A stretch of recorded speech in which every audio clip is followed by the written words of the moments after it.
A billionaire's son couldn't speak for 10 years until a single dad janitor did one simple thing that unlocked a secret no doctor, no money, and no power could ever reach.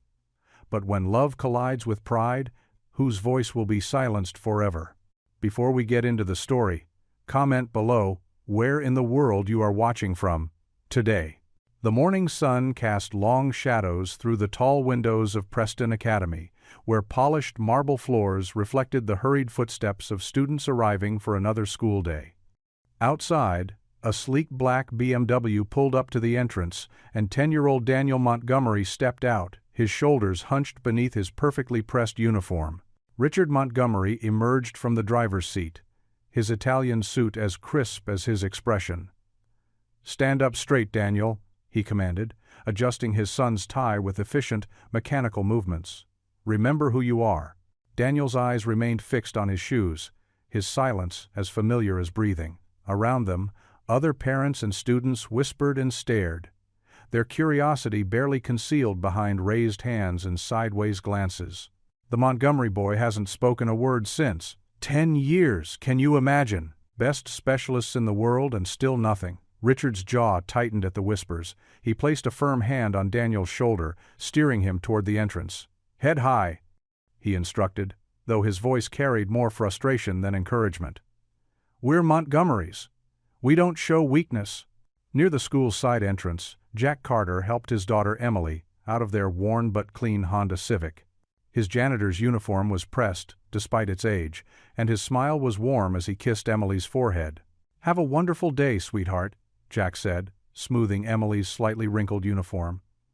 "Remember what Mom always said." Emily's face brightened. "A kind heart shines brighter than any fancy clothes." Jack chuckled, the memory of his late wife's words warming his heart. "That's right. Now scoot, or you'll be late." As Emily hurried toward her classroom, she passed Daniel in the hallway. While other students avoided him like a shadow, Emily offered a small wave. Daniel's eyes flickered up briefly, a ghost of recognition crossing his face before he looked away.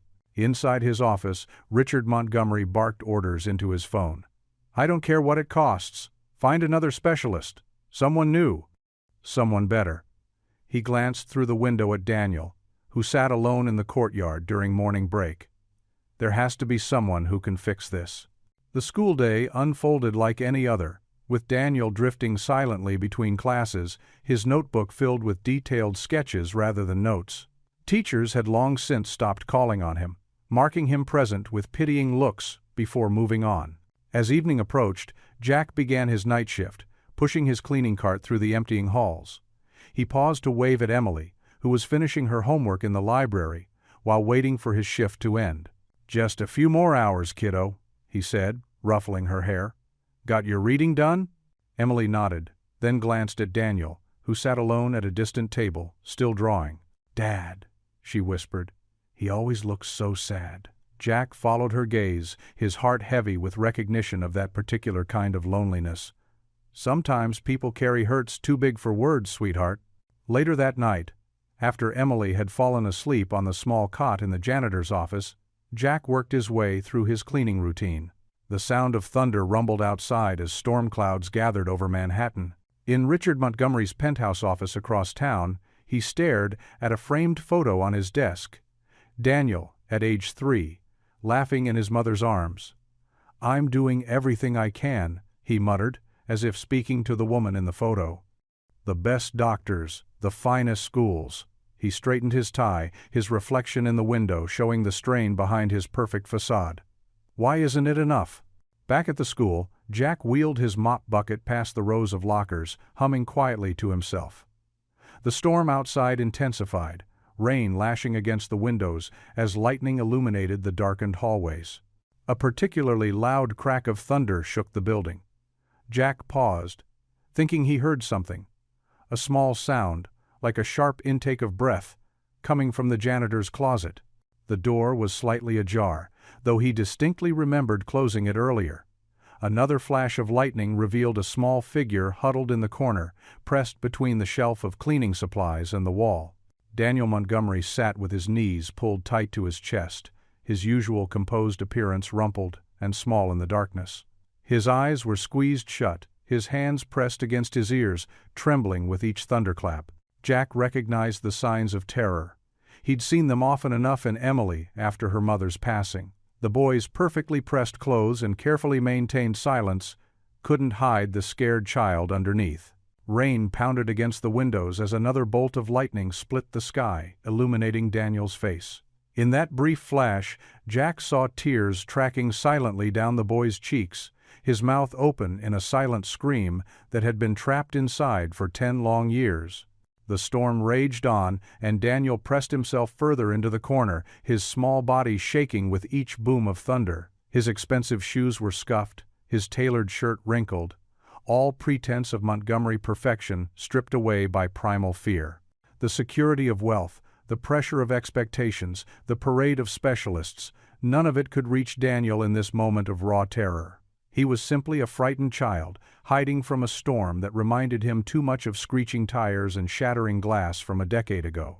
Thunder crashed overhead, and Daniel curled tighter into himself, his sketchpad fallen forgotten beside him, pages fluttering in the draft from the door. On the exposed page was a detailed drawing of a car in the rain, the paper warped with tears that had fallen as he drew it. Jack stood in the doorway, his mop forgotten in the hallway, watching the silent struggle of a little boy carrying a burden far too heavy for his young shoulders. In that moment, all the whispered gossip, all the social barriers, all the differences in wealth and status fell away, leaving only the universal language of human suffering, and the simple call to comfort a child in pain. Thunder rattled the windows of Preston Academy as Jack Carter made his final rounds, pushing his cleaning cart through the dimly lit hallways. The storm had picked up, turning the early evening sky an ominous shade of gray.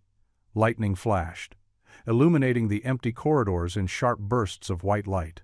As he approached the janitor's closet near the east wing, Jack heard something unusual, a soft, shuffling sound coming from behind the heavy wooden door. He paused, listening carefully over the drumming of rain against the windows. There it was again, followed by what sounded like quick, shallow breathing. Jack set down his mop and reached for his keys. "Hello?" he called softly, not wanting to startle whoever was inside. "Is someone in there?" No answer came, but the breathing grew more rapid. Jack unlocked the door slowly and opened it, letting light spill into the cramped space.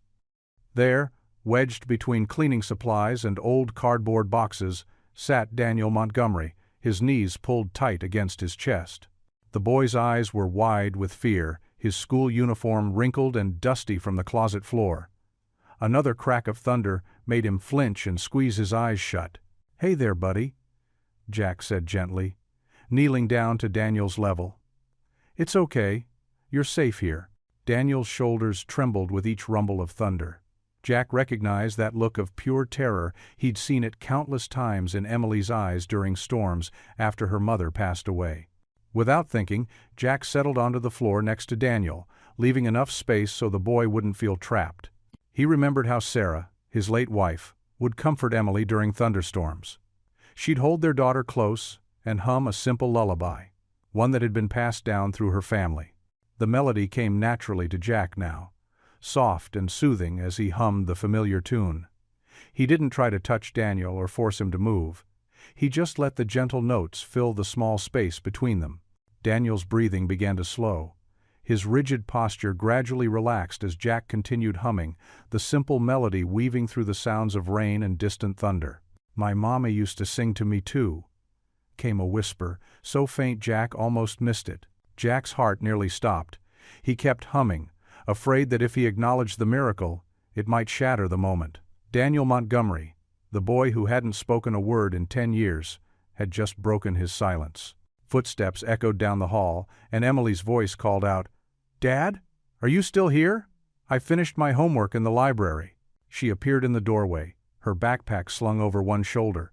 Her eyes widened as she took in the scene before her. "Daniel?"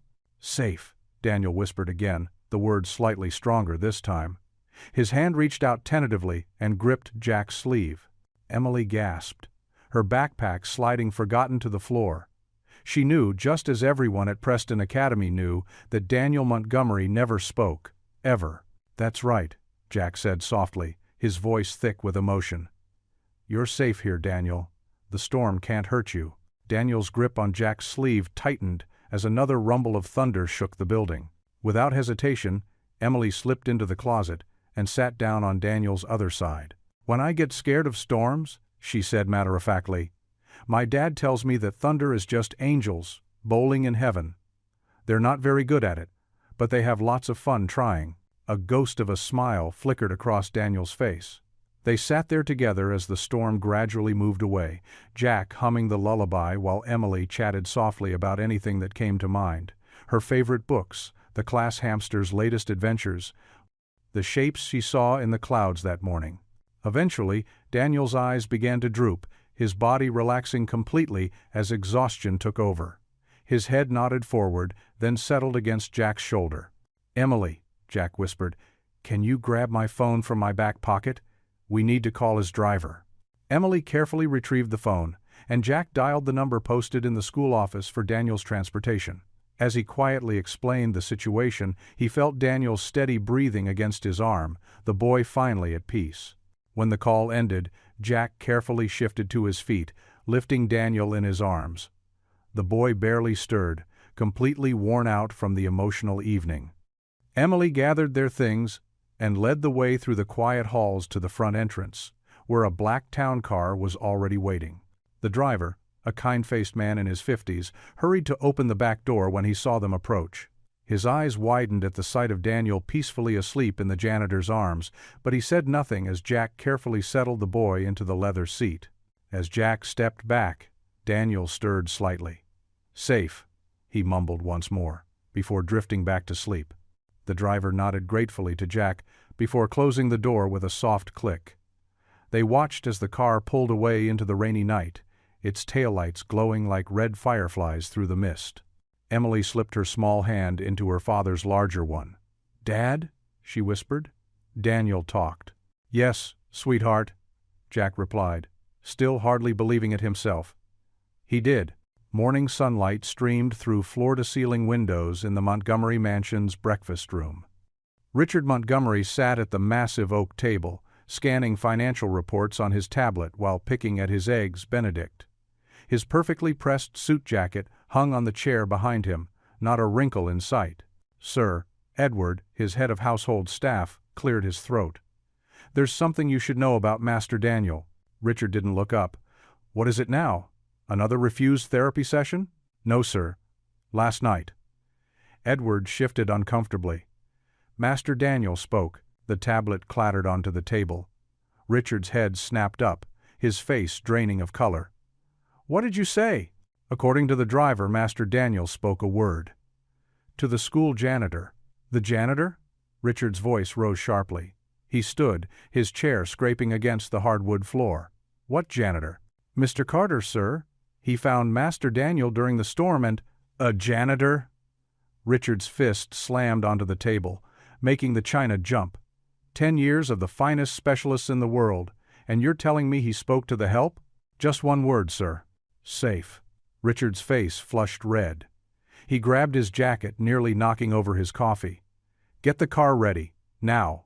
20 minutes later, Richard burst through Preston Academy's front doors, his expensive shoes echoing through the morning quiet halls. The school secretary jumped as he approached her desk. "Where is he? Where's this janitor?" "Mr. Carter? He's—" she stammered, pointing down the hall. Richard stalked in that direction, rounding a corner, to find Jack Carter mopping the floor near the science labs. The janitor wore faded blue coveralls, his salt and pepper hair slightly messy, but his face was kind as he looked up. "Mr. Montgomery," Jack said quietly, setting his mop aside. "I was wondering when you'd come." "What did you do to my son?" Richard demanded. "Nothing special, sir." Jack's voice remained calm. "I just sat with him during the storm. Hummed a little tune my wife used to sing. Don't play games with me. What technique did you use? What method?" Jack shook his head. "No technique, no method. Just being there." "Impossible." Richard stepped closer, towering over Jack. "I've spent millions on specialists, the finest child psychologists in Europe, speech therapists from—" "Sometimes," Jack interrupted gently, "a child doesn't need specialists. Sometimes they just need someone to sit with them in the dark. Richard's jaw clenched. You expect me to believe that? That you succeeded where everyone else failed by doing nothing? I didn't succeed at anything, Mr. Montgomery. Your son spoke because he was ready to, not because of me. A group of students passed by, whispering and staring. Richard noticed them and straightened his tie, trying to compose himself. This was a coincidence, he said coldly. Nothing more. Jack smiled sadly. If you say so, sir. Later that afternoon, in Dr. Harrison's plush office, Daniel sat at a small table covered with art supplies. The renowned child psychiatrist leaned forward, her voice honey-sweet. Daniel, shall we try some breathing exercises today? Daniel ignored her, focused intently on his drawing paper. His colored pencil moved in swift, sure strokes. Perhaps we could write some feelings in our journal? Still no response. Daniel kept drawing, his dark eyes fixed on his work. Dr. Harrison sighed and made a note in her folder. Your father tells me you spoke last night. Would you like to talk about that? Daniel's pencil paused for just a moment before continuing. When he finished, he pushed the paper across the table. Dr. Harrison picked it up and frowned. It was a detailed sketch of a man in coveralls, mopping a floor. His face was kind, with laugh lines around his eyes. In the background was a little girl with pigtails, smiling. Daniel, Dr. Harrison said carefully, why don't you want to draw your family today? Daniel took the drawing back, folded it carefully, and tucked it into his pocket. Then he turned to stare out the window, his silence as complete as ever. After school, Emily Carter found Daniel sitting alone on the playground steps.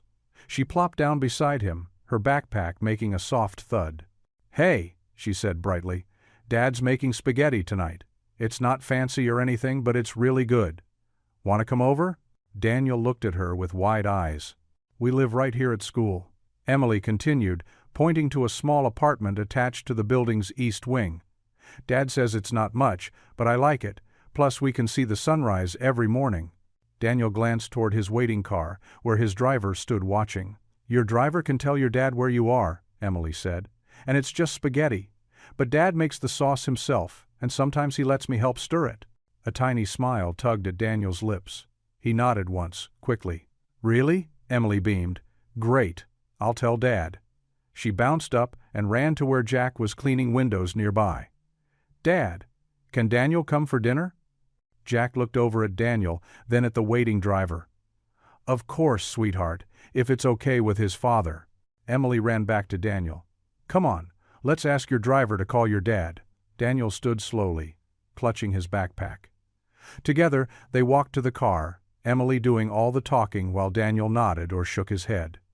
The driver made a phone call, speaking quietly into his earpiece. After a long moment, he nodded. Mr. Montgomery says you may stay for 1 hour, Master Daniel. I'll return at 6 o'clock sharp. Emily grabbed Daniel's hand. Perfect! That's just enough time.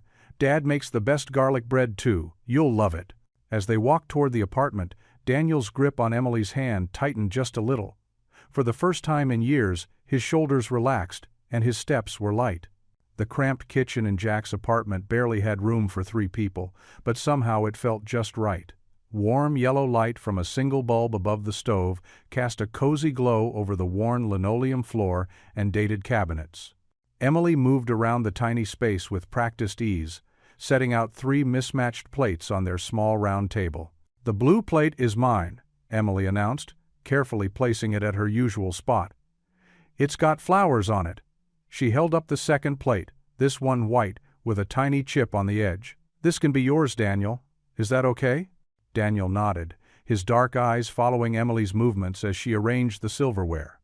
His shoulders remained tense, but some of the usual worry had faded from his face. Jack stirred the pot of spaghetti, the sweet scent of tomato sauce filling the apartment. Almost ready, kids. Emily, don't forget the napkins. Oh yeah. Emily bounced over to the drawer, her ponytail swinging. She pulled out 3 paper napkins, folding each one into a triangle just like her dad had taught her. Daniel stood near the doorway, his hands clasped in front of him. His pressed khakis and polo shirt looked out of place against the apartment's humble backdrop, but his eyes held genuine curiosity as he watched Emily set the table. "You can sit down if you want," Jack said gently, testing the pasta with a fork. "Make yourself at home." Daniel carefully pulled out a chair, the metal legs scraping softly against the floor. He perched on the edge, his back straight as a ruler. "We always say grace before eating," Emily explained, sliding into her own chair. "It's like saying thank you to God for the food and stuff." Jack brought the pot of spaghetti to the table, serving each plate with care. Steam rose from the pasta, carrying the aroma of herbs and garlic through the kitchen. "That's right, sweetheart. Would you like to lead the prayer tonight?" Emily beamed, folding her hands and closing her eyes. Daniel watched intently, then slowly brought his own hands together, mimicking her posture. "Dear God," Emily began, her voice clear and sincere, "thank you for this yummy spaghetti and for Daddy making it. Thank you for our new friend Daniel coming to eat with us. And please help Mrs. Peterson's cat find its way home. Amen." "Amen," Jack echoed with a warm smile. He noticed Daniel's hands remained folded for a moment longer before he reached for his fork. The first few minutes passed in comfortable quiet, broken only by the soft clink of forks against plates. Daniel took small, careful bites, his movements precise and measured. "You know what the spaghetti said to the fork?" Jack asked, breaking the silence. Emily groaned, already recognizing her father's joke, telling expression. "Use your noodle." Emily rolled her eyes dramatically, but Daniel's lips twitched upward. Encouraged, Jack continued. "What do you call a fake noodle? An impasta." This time, Daniel's shoulders shook in silent laughter. The tension in his face melted away, replaced by genuine amusement. "Dad's jokes are terrible," Emily declared, but she was grinning too. She jumped up from her chair and ran to her backpack by the door. "Oh, Daniel, I want to show you something." She returned with her art folder, pulling out a colorful drawing of their school playground. "I made this in art class today. See?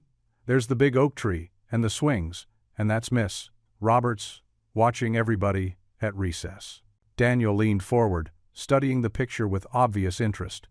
His finger traced the careful crayon lines of the tree branches.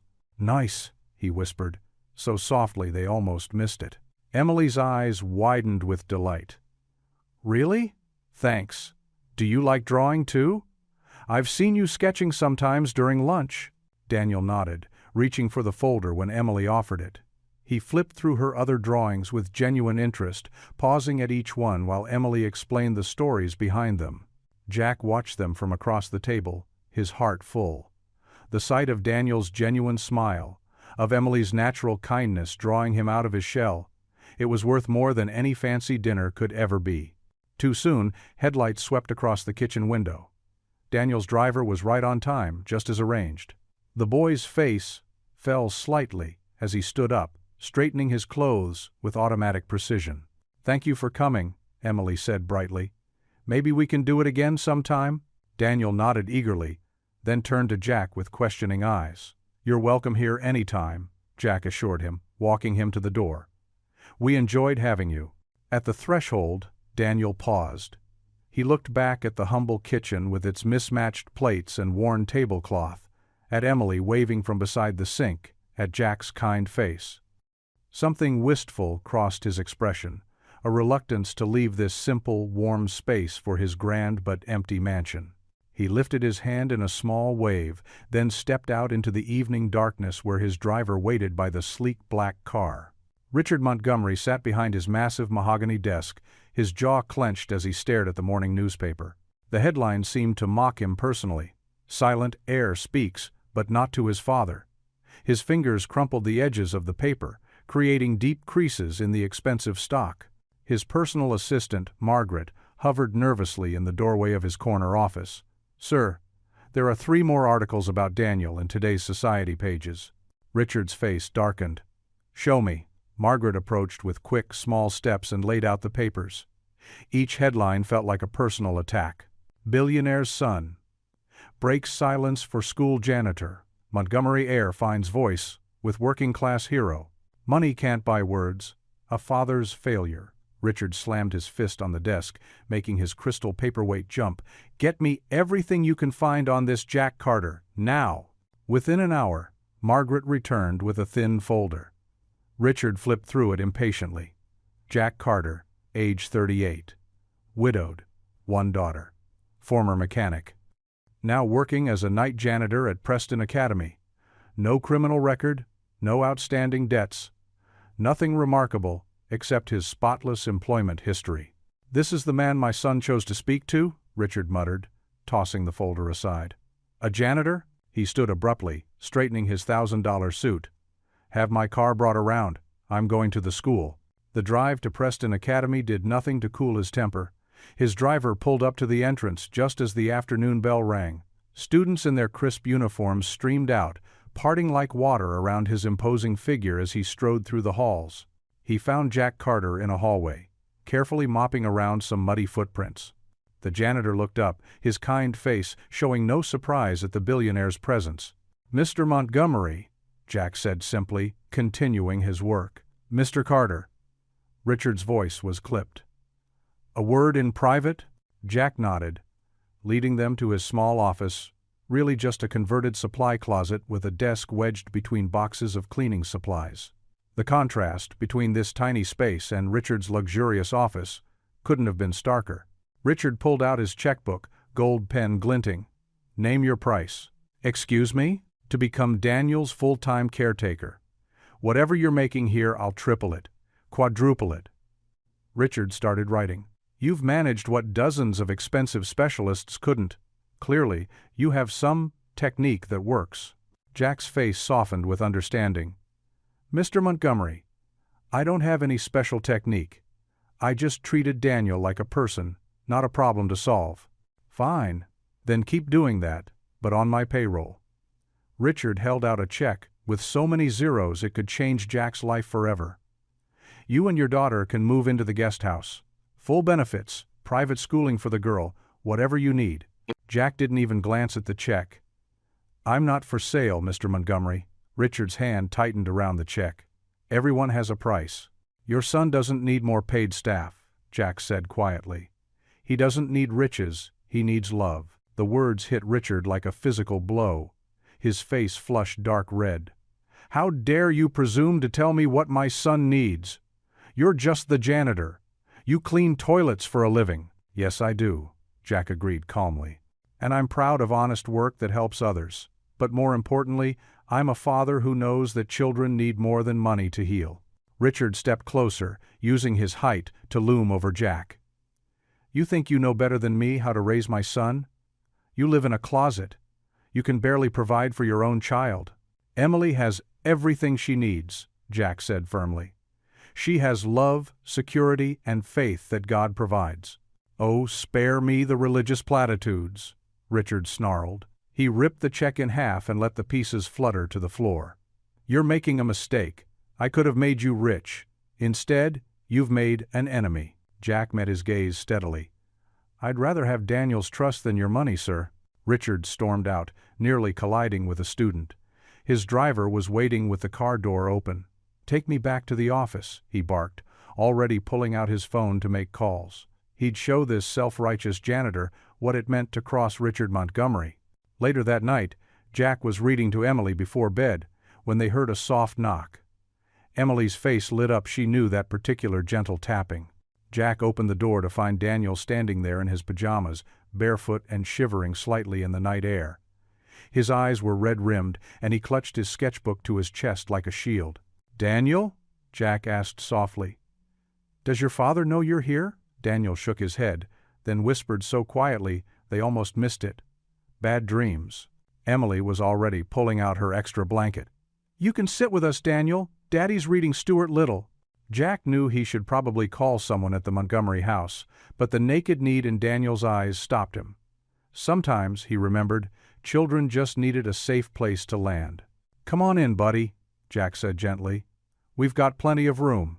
Daniel slipped inside and curled up on their worn couch, accepting the blanket Emily draped over him. He didn't speak again, but his tense shoulders gradually relaxed as Jack's warm voice filled the small apartment with tales of a brave little mouse finding his way in a big world. Every few minutes, Daniel's eyes would dart to the door, as if expecting his father's angry entrance. But Jack just kept reading, And Emily kept offering quiet commentary, and slowly, the fear in Daniel's face melted into something like peace. The Saturday morning sun painted golden streaks across the city streets as Jack led Emily and Daniel toward Thompson Square Park.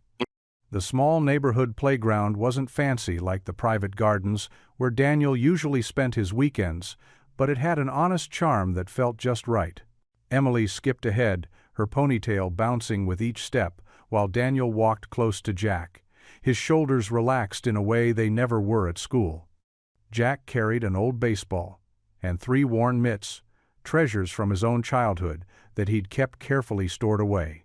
"Here we are," Jack said, pushing open the black iron gate. "Best spot in Manhattan for a game of catch." The park was quiet this early, with only a few joggers and dog walkers making their rounds. Dew still sparkled on the grass, and the morning air felt clean and fresh. Daniel looked around with wide eyes, taking in the simple wooden benches and the rusty swing set. "Have you ever played catch before, Daniel?" Jack asked gently.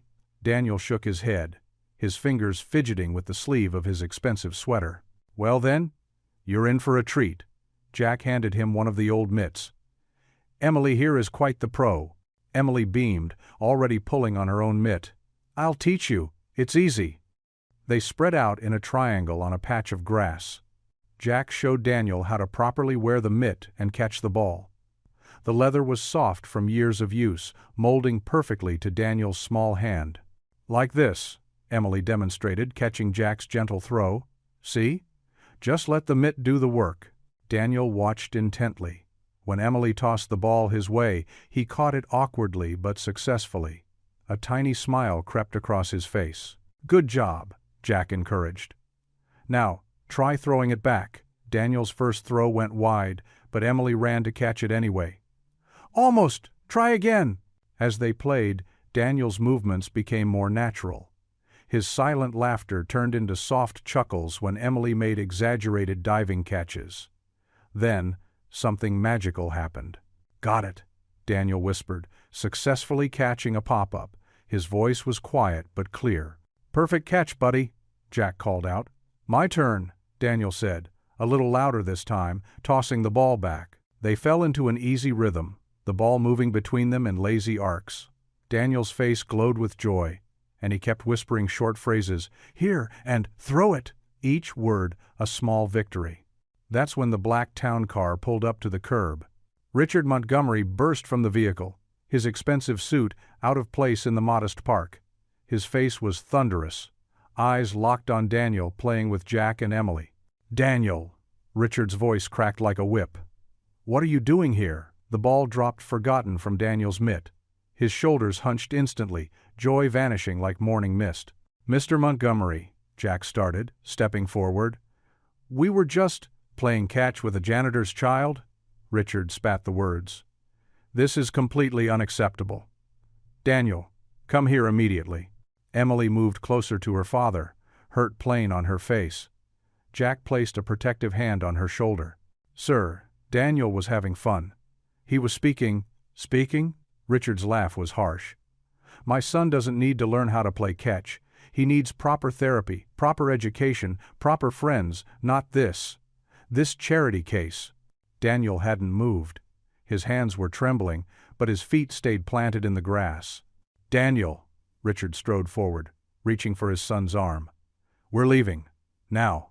As Richard's fingers closed around Daniel's wrist, something broke free inside the boy. His voice, unused for so long, exploded from his chest. "No." The word echoed across the park. Joggers stopped in their tracks. Birds scattered from nearby trees.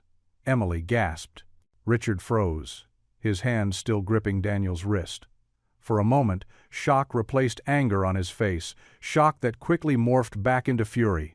"How dare you?" Richard hissed, yanking Daniel toward the car. "This is exactly why you need to stay away from these people. They're filling your head with nonsense." "Mr. Montgomery, please," Jack said firmly. "You're frightening him. Stay out of this." Richard's face was red now. "You're nothing but a janitor who's overstepped his bounds. This ends today." Daniel struggled silently now, tears streaming down his face as his father dragged him across the grass. The expensive sweater was stained with green marks, the old baseball mitt still clutched in his free hand. Emily started forward, but Jack held her back, knowing this wasn't a moment for children to intervene. His heart ached, watching Daniel's silent tears, but he knew pushing Richard now would only make things worse. Richard yanked open the car door, practically lifting Daniel inside. The boy's eyes locked with Jack's through the window, wide with fear and loss. The mitt fell from his hand onto the sidewalk. The car door slammed with a sound like thunder. Through the tinted glass, Richard's glare burned with promise of consequences to come. The driver pulled away smoothly, leaving only tire marks on the street and a worn baseball mitt on the sidewalk. Emily broke free from Jack's grip and ran to retrieve the fallen mitt. She held it close to her chest, her own tears falling now. "Daddy, he was talking. He was happy." Jack knelt beside his daughter, gathering her into his arms. "I know, sweetheart, I know." The morning sun didn't feel quite so golden anymore. The park stood silent around them, the forgotten baseball lying in the dew-damp grass where Daniel had dropped it. The central conflict that had been brewing all week was now unmistakably clear. Richard Montgomery's pride against his son's happiness, with Jack caught in the middle of a battle he never wanted to fight. Monday morning buzzed with excitement at Greenwich Preparatory Academy. Teachers huddled in small groups near the faculty lounge, their voices hushed but animated. Miss Peterson, the third-grade teacher, clutched her coffee cup with both hands as she spoke. "Can you believe it? 10 years of silence, and he speaks to our janitor? I heard he said more words since then." Mr. Roberts, the art teacher, added. Emily Carter mentioned he whispered, "Thank you," in class last week. Down the polished hallway, Daniel Montgomery sat in his usual spot at the back of the art room. His shoulders were hunched over his sketchbook, pencil moving in swift, sure strokes. The school-appointed therapist, Dr. Wilson, stood in the doorway with a resigned expression. This was the third session Daniel had refused to attend this week. Mr. Roberts walked over to Daniel's desk, glancing at the drawing taking shape on the paper. It showed Jack Carter kneeling beside a broken toy airplane, his hands gentle as he worked to fix it. The detail was remarkable for a 10-year-old. Jack's kind eyes, the careful way he held the toy, even the wrinkles in his work uniform were captured perfectly. "That's beautiful work, Daniel," Mr. Roberts said softly. Daniel didn't look up, but his pencil paused for a moment. Then he added another careful line to Jack's smile. During lunch period, Emily sat with Daniel at their usual corner table. She chatted happily about her morning classes while he nodded, occasionally letting out his silent laugh that made his shoulders shake. "Daddy showed me how to make paper airplanes yesterday," Emily said, pulling a folded sheet from her backpack. "Want me to teach you?" Daniel's eyes lit up. He reached into his own expensive leather backpack and pulled out a crumpled paper airplane, its wing torn. Emily examined it carefully. "We can ask Daddy to fix it. He's really good at fixing things." Later that afternoon, Jack was mopping the gym floor when he heard quiet footsteps. Daniel stood in the doorway, holding his damaged paper airplane. Jack set his mop aside and knelt down. "Hey, buddy," he said warmly. "What have you got there?" Daniel held out the airplane, his eyes hopeful. Jack took it gently, examining the tear. "Ah, I see the problem. Mind if I show you a trick?" Jack pulled a small roll of clear tape from his pocket. He always carried some for emergency fixes around the school. As Jack demonstrated how to repair the wing, Daniel watched intently. Their heads bent together over the small project. Jack explained each step in his calm, steady voice. When he finished, he handed the plane back to Daniel. "Want to try it out?" Daniel nodded. Jack picked up a basketball from the nearby rack and set it aside, clearing space in the gym. Daniel threw the plane, and it soared in a perfect arc. "Nice throw," Jack grinned. "How about we try something else fun?" He grabbed the basketball and showed Daniel how to bounce it. "The secret is to use your fingertips, not your palm." He demonstrated a few dribbles, then passed the ball to Daniel. The boy's first attempts were awkward, the ball bouncing wildly, but Jack's patient encouragement kept him trying. After several minutes, Daniel managed 3 controlled dribbles in a row. His face broke into a rare smile. "Good job," Jack said softly. "Sometimes the best way to be brave is to try something new, even if it's scary at first." Daniel's hands stilled on the basketball. He looked up at Jack and whispered, "Like talking?" Jack's heart swelled with emotion, but he kept his voice steady. "Exactly like that. And you know what? God gives us extra courage when we need it most." Daniel clutched the ball to his chest, considering this. Then he whispered, "Can we pray?" Jack nodded, kneeling beside him. "Dear God," he said quietly, "thank you for giving Daniel strength and courage. Help him remember that you're always with him, even when things are hard. Amen."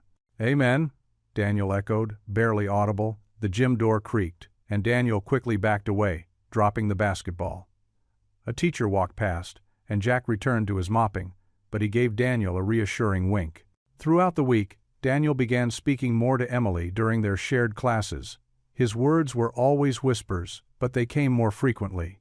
During reading time, he helped her sound out difficult words. In art class, they passed notes about their drawings. Their teacher noticed, but said nothing, simply smiling at the progress. However, she wasn't the only one who noticed. Word of Daniel's increasing communication spread through the school's staff, eventually reaching Richard Montgomery's ears. That evening, Jack sat on the edge of Emily's small bed in their apartment, tucking her worn quilted blanket around her shoulders. The room was tiny but cozy, filled with Emily's drawings and the soft glow of her nightlight. "Daddy," Emily said, her voice serious, "Mr. Montgomery looked really angry when he picked up Daniel today. He wouldn't even let Daniel wave goodbye to me." Jack smoothed her hair back from her forehead, trying to hide his own concern. "Sometimes grown-ups have a hard time understanding things that seem simple to children. But you're helping Daniel. Why would that make his daddy mad?" Jack chose his words carefully. "Sometimes people get scared when things change, even good changes, and when people are scared, they sometimes act angry instead." Emily frowned. "That's silly." "It is," Jack agreed. "But you know what? God knows what he's doing, even when we don't understand it." Emily yawned and snuggled deeper under her blanket. "I'm glad God gave Daniel us to help him." "Me too, sweetheart, me too." Jack kissed her forehead and stood up, his heart heavy with worry. In the kitchen, he washed the dinner dishes, thinking about Richard Montgomery's cold stare that afternoon. The man's hostility was growing more obvious each day. Jack had noticed the suspicious glances from the school administration too. People who used to greet him warmly now watched him with uncertainty. Jack dried his hands on a dish towel and looked out his small window at the city lights. He knew he was walking a dangerous line. Richard Montgomery had the power to destroy his career, to take away the job that kept a roof over Emily's head.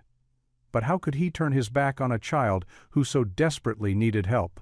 The dishes done, Jack sat at his worn kitchen table and opened his Bible, seeking guidance. The weight of Richard Montgomery's anger pressed heavily on his mind, but he remembered Daniel's smile in the gym that afternoon, the pure joy of a child finally breaking free from his silence. Richard Montgomery paced across his penthouse's Italian marble floors, his Italian leather shoes clicking with each agitated step. Floor-to-ceiling windows revealed Manhattan's glittering skyline, but he barely noticed the view he'd paid millions to own.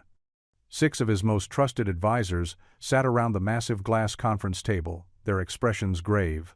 "This situation with Daniel is getting out of hand," Richard snapped, running his fingers through his salt and pepper hair. "Every newspaper in the city seems to be running stories about the miracle janitor. Do you have any idea what this is doing to our family's reputation?" Marcus Chen, his PR director, cleared his throat. "Mr. Montgomery, with all due respect, the public response has been largely positive. People love an underdog story." "Underdog?" Richard's voice cracked like a whip. "That man is no underdog. He's interfering with my son's treatment plan. 10 years of the finest specialists, the most exclusive programs, and suddenly this janitor thinks he knows better?" Sarah Blackwood, his longest-serving board member, adjusted her wire-rimmed glasses. "Richard, maybe we're looking at this wrong. The fact that Daniel is speaking at all?" "Speaking to everyone but me!" Richard slammed his hand on the table, making water glasses rattle. "My own son. Do you know what the journal wrote? Montgomery Air finds voice with working class hero. Working class hero. As if I haven't spent every waking moment trying to help my son." The room fell silent. Through the windows, clouds drifted past, casting shifting shadows across the luxurious penthouse. Richard's jaw clenched as he stared at the Manhattan skyline he'd conquered. Yet he couldn't get his own son to say a single word to him. "The board is concerned." Thomas Wilson, the eldest advisor, spoke softly. "Not about the money. Heaven knows the Montgomery Group is stronger than ever. But your image as a father." "There are whispers, Richard. Questions about why a stranger could reach Daniel when his own father couldn't." Richard's face flushed red. "Get out. All of you." The advisors gathered their papers and files, filing out quietly. Only Sarah lingered, her hand on the door frame. "Richard, sometimes the hardest thing for a powerful man to do is admit he needs help." After they left, Richard grabbed his coat. "Tell James to bring the car around," he barked into his phone. "I'm going to the school." 20 minutes later, Richard stormed through the school's hallways, his presence causing students to scatter like startled pigeons. He found Jack Carter exactly where he expected, on his knees, fixing a stuck locker door. "Mr. Carter." Richard's voice was ice cold. "A word." Jack stood slowly, wiping his hands on his gray uniform. "Mr. Montgomery." Richard glanced around the empty hallway, then stepped closer. "I've been patient. I've been understanding. But this ends now." "Sir? I have a team of lawyers who can make your life very difficult." Richard's words came out in a controlled hiss. "I can have you investigated. Every parking ticket, every late bill payment, every detail of your past exposed.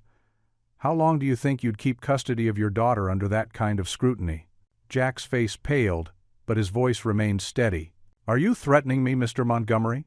"I'm protecting my son. Stay away from Daniel. No more secret meetings, no more dinners, no more whatever it is you think you're doing. If you don't, I'll bury you in so much legal paperwork you won't see daylight for years." Jack was quiet for a long moment, his hands clasped in front of him. When he spoke, his voice was soft but firm. "I won't stop being kind." "Excuse me?" "To Daniel. To anyone. I won't stop being kind." Jack met Richard's gaze. "You can threaten me, sir.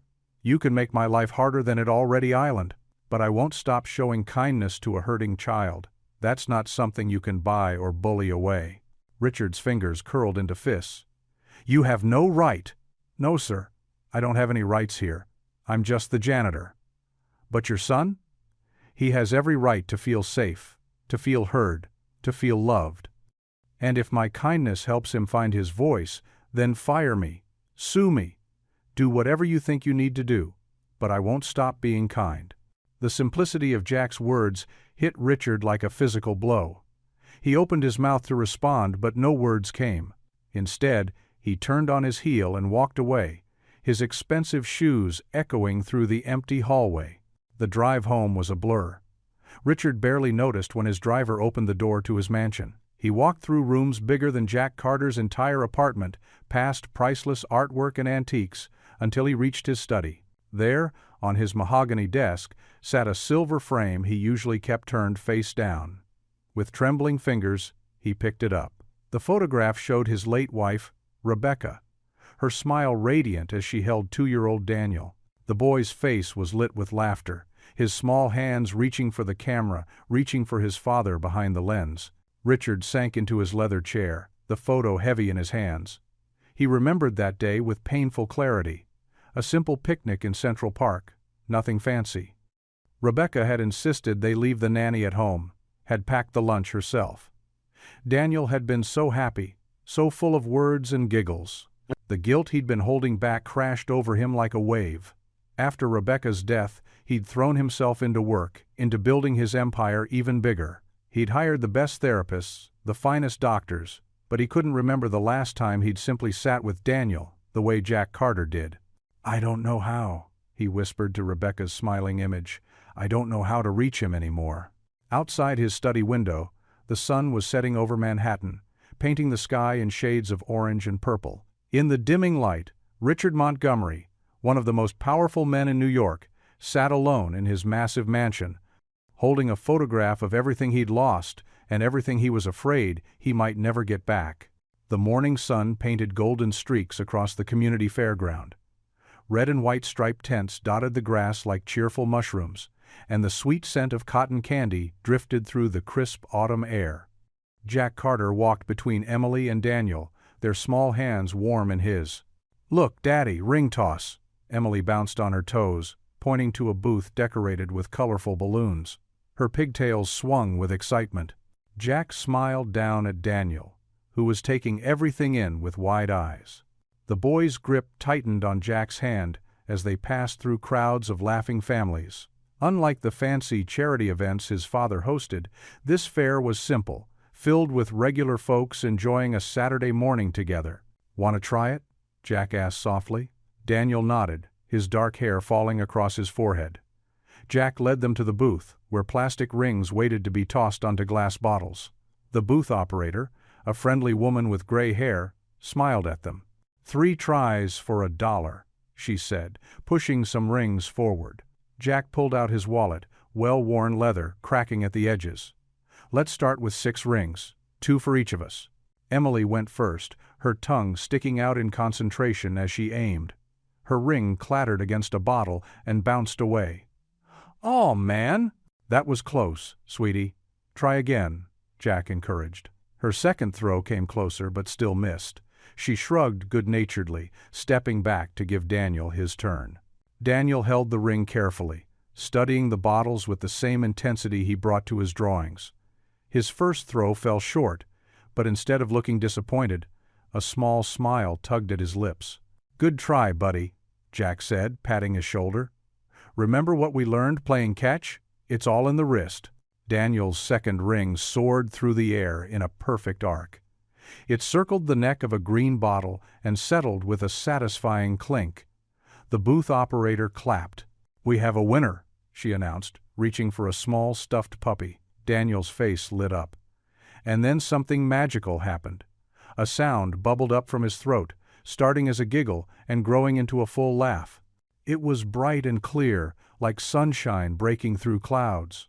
Jack froze, his heart skipping a beat. Emily's mouth dropped open. Daniel was laughing, really laughing, for the first time in 8 years. The boy didn't seem to notice their shock. He hugged the stuffed puppy to his chest, still chuckling. His eyes danced with joy, all traces of his usual guardedness gone. "Your turn, Dad." Emily nudged Jack, bringing him back to the moment. Jack's rings both missed, but he hardly noticed. He was too busy watching Daniel, who kept breaking into fresh giggles every time he looked at his prize. They wandered through the fair, stopping for hot dogs and lemonade. Daniel sat between Jack and Emily on a wooden bench, his legs swinging freely. He ate carefully, but his shoulders were relaxed in a way Jack had never seen before. Children ran past their bench, shrieking with laughter. A balloon vendor called out his wares. The chaos of the fair swirled around them, but their bench felt like a peaceful island. Emily finished her hot dog and wrapped an arm around Daniel's shoulders. "This is the best Saturday ever," she declared. "Isn't it nice having a brother, Daddy?" Jack's throat tightened with emotion. Before he could respond, Daniel turned to him. The boy's eyes were bright with unshed tears. "Thank you," he whispered, the words clear and steady. Jack had to blink hard several times. "You're welcome, buddy. So welcome." Emily squeezed Daniel tighter. "You're our brother now," she said matter-of-factly. "That's what family does. We laugh together and win prizes and eat hot dogs." Daniel's smile wobbled, but it stayed in place. He clutched his stuffed puppy with one hand and reached for Jack's sleeve with the other. In that moment, Jack saw how far they'd come. The terrified boy from the janitor's closet was transforming, one small step at a time. Each whispered word, each smile, each moment of trust was a victory. None of them noticed the tall figure standing in the shadow of a nearby tent. Richard Montgomery watched the scene unfold, his expensive suit out of place among the casual fairgoers. His face was a mask of conflicting emotions, longing, jealousy, and deep pain etched into every line. He watched his son laugh, a sound he hadn't heard since Daniel was a toddler. watched him lean into the warmth of this makeshift family, watched him whisper words that had never been spoken at home. Richard's hands clenched at his sides as Emily hugged Daniel again. The simple joy on his son's face was something all his wealth had failed to buy. It hurt to watch, but he couldn't look away. Jack pulled both children close, his worn jacket a stark contrast to the designer clothes Daniel wore, but Daniel didn't seem to notice or care. He was too busy showing Emily how to make his stuffed puppy dance, occasional giggles still escaping. The morning sun caught Daniel's smile, and for a moment he looked exactly like his mother. Richard's breath caught in his throat. He stepped deeper into the shadows, his face a study in loss and regret as he watched his son bloom under another man's care. Emily sat at the piano in the school's music room, her fingers dancing across the keys as she practiced Moonlight Sonata. Her dark hair was tied back with a blue ribbon that matched her school uniform. The afternoon sun streamed through tall windows, casting long shadows across the polished floor. In the corner, Daniel hunched over his sketchbook, occasionally glancing up at Emily. His pencil moved swiftly across the paper, capturing her determined expression. Though he remained silent, his eyes held a new spark of life that hadn't been there months ago. Mrs. Peterson, the music teacher, adjusted Emily's posture with gentle hands. "Beautiful playing, dear. Just remember to relax your shoulders." She noticed Daniel and smiled warmly. "Would you like to join us, Daniel? There's still time to participate in the recital." Daniel shook his head quickly, shrinking further into his corner. But his eyes never left the piano. Jack worked nearby, mopping the hallway floor. Through the open door he watched the children with a proud smile. His mop moved in rhythm with Emily's music, and he hummed along softly. The next few days passed in a blur of preparations. Emily practiced every spare moment, determined to make her late mother proud. Daniel continued, attending the rehearsals, always in his quiet corner, always watching intently. Finally, recital night arrived. The school auditorium buzzed with excitement. Parents filled the seats, chattering and adjusting their cameras. Crystal chandeliers cast a warm glow over the crowd. In the front row, Richard Montgomery sat stiffly in his tailored suit, checking his watch repeatedly. Backstage, Emily paced in her new blue dress, whispering her introduction to herself. Jack straightened her ribbon one last time. "You'll do great, sweetheart. Just like we practiced." Daniel lurked in the shadows, clutching a piece of paper so tightly it crumpled at the edges. His face was pale, but determination flickered in his eyes. Mrs. Peterson called the students to order. "Places, everyone!" She paused, noticing Daniel. "Are you sure you don't want to?" He shook his head again, but something was different in his expression. The recital began. One by one, students performed their pieces. Emily waited in the wings, breathing deeply like Jack had taught her. When her name was called, she walked onto the stage with her head held high. She sat at the grand piano, adjusted her dress, and began to play. The melody filled the auditorium, sweet and clear. In the audience, Jack wiped away tears, remembering how her mother had loved this piece. As the final notes faded, applause erupted. Emily stood and curtsied, beaming. But before she could leave the stage, movement in the wings caught everyone's attention. Daniel stepped into the spotlight. A collective gasp rippled through the audience. Richard Montgomery half rose from his seat, his face darkening. Mrs. Peterson froze with her program mid-turn. Emily remained at the piano, her eyes wide but encouraging. Jack held his breath. Daniel's hands shook as he unfolded his crumpled paper. The spotlight seemed to trap him there, like a deer in headlights. For a moment, it seemed he might run. Then he opened his mouth. His voice came out as barely a whisper, but in the dead silence of the auditorium, every word carried. Hope is a light that never goes out, even when storms come, and shadows spread doubt. Hope is a friend who stays through the night, teaching me slowly that all will be right. Hope has a voice that speaks without sound, showing me love can always be found. The last word hung in the air like a delicate soap bubble. Then someone sniffled. Another person cleared their throat. Suddenly, the entire auditorium erupted in applause and tears. Parents dabbed their eyes with handkerchiefs. Teachers clutched each other's hands. Even the stern headmaster was seen wiping his cheeks. Emily rushed to Daniel's side, grabbing his hand and raising it high like a victory flag.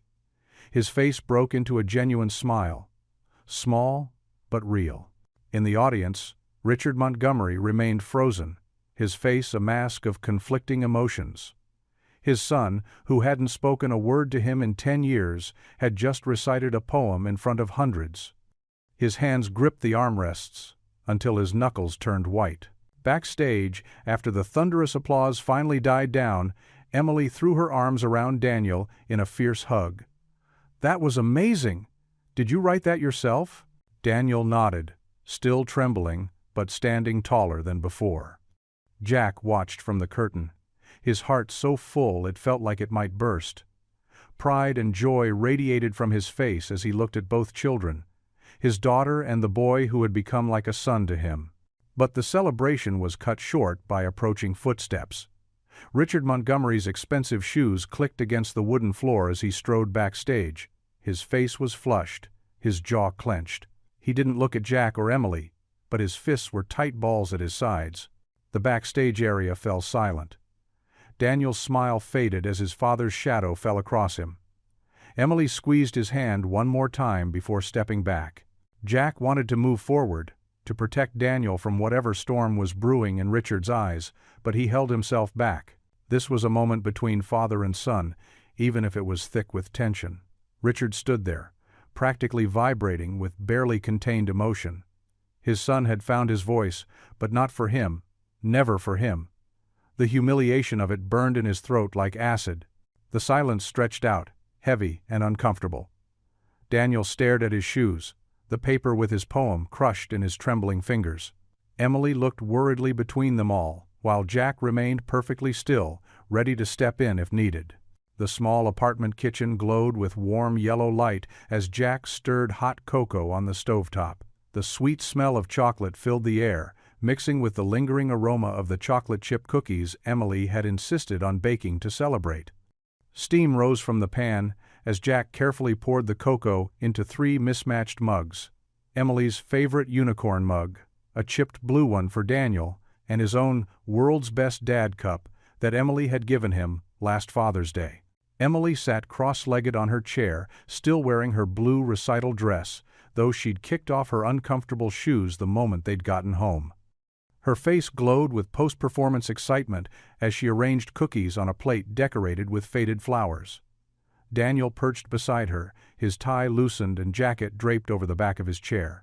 Though quiet, his eyes shone with something close to peace. "Here we go," Jack said, setting the mugs down carefully. "Careful, they're hot." Daniel wrapped his hands around his mug, breathing in the chocolatey steam. A small smile tugged at the corners of his mouth. "You were so brave tonight," Emily said, dunking a cookie in her cocoa. "I didn't know you were going to read a poem." Daniel ducked his head shyly, but his smile grew wider.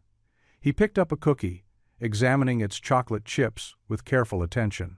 Jack sat down with them, his heart full as he watched the children. "You both did amazing.